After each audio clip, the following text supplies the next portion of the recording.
you work with Tupac. That's your first retainer. Who's the first like record contract where when the album comes out, Loud Records is on the back of the album? Twister. The Twist album. Tongue Twister. Yeah. And at that time, it's interesting because there was like a real, I would say like the Midwest was known for Bone Thugs. There was like there was no Bone Thugs on. There wasn't. This is 92. Well, that's what I was going to say.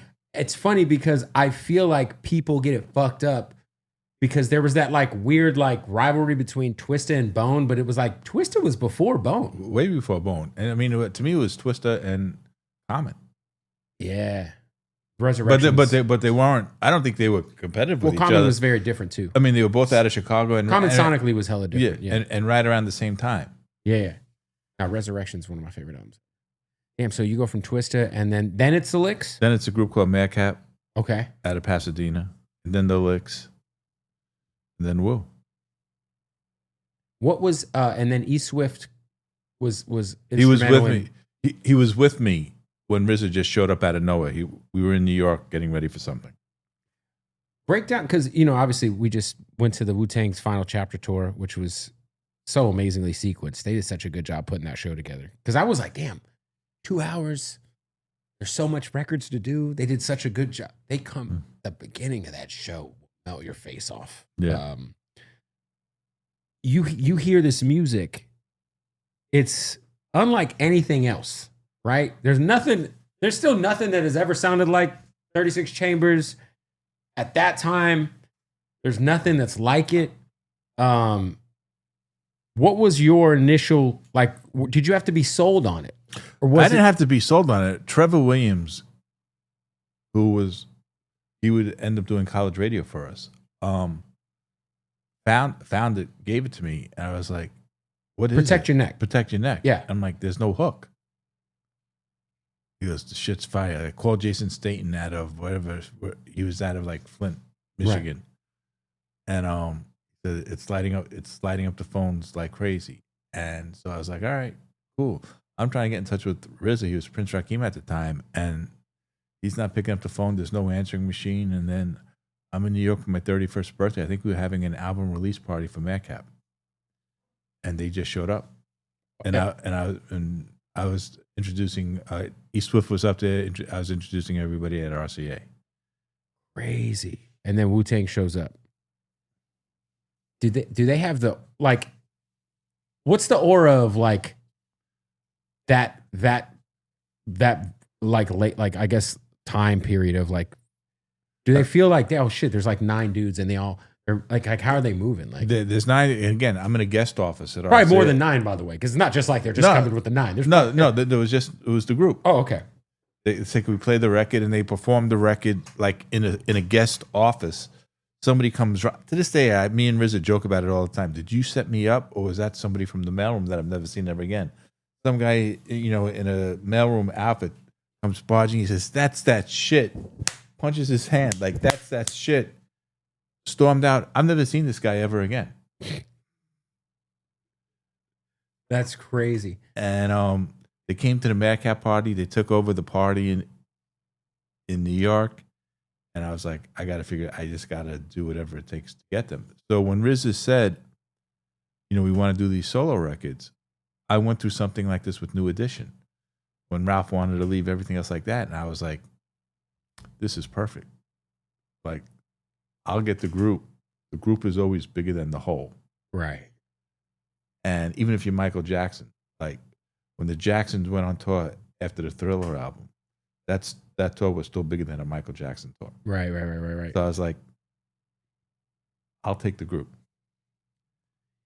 Yeah, so it was already kind of planned. Like, look, we're going to drop the group, and then everyone's going to kind of... Yeah, and I was lucky enough where I still got the best... You got the purple tape. I got the purple tape.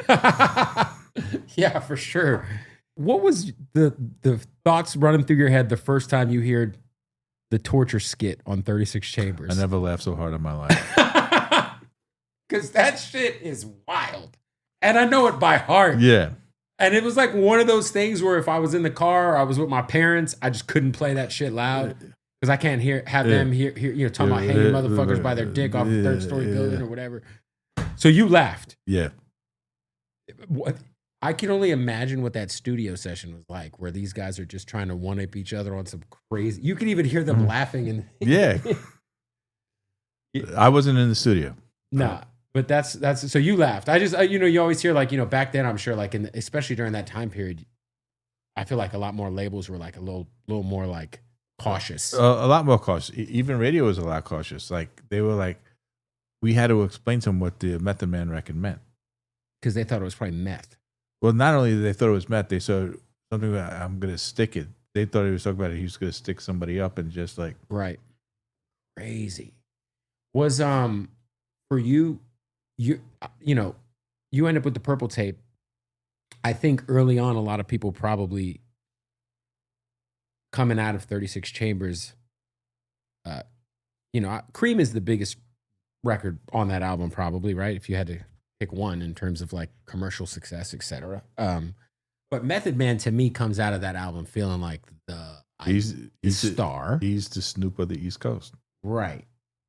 Was what did you ever try to work out having to Cal? I didn't have the money. RCA said no. So then when we started talking about like who, like Jizza was going to Geffen. Yep. Meth went to Def Jam and yep. Dirty was at Electra. So I told RZA I want Ray. So we start negotiating and RCA with $20,000 apart. And I go to the business fast person. I'm like, give him the $20,000. And she says, I'm tired of your shit. You're supposed to be on my side. And I take a chair. We're in the 36th floor conference room. And I'm literally facing this way. But this way is all glass. Right. And if I went through the window, it would have killed somebody. And I grabbed the chair.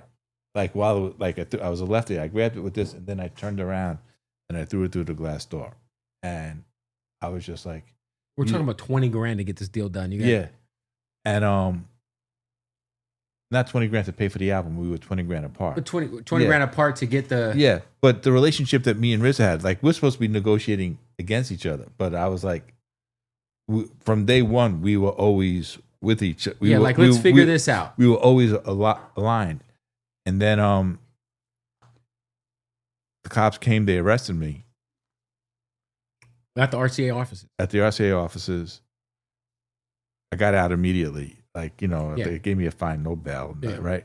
And then RZA called, he goes, we're going to be with you, but let's torture him.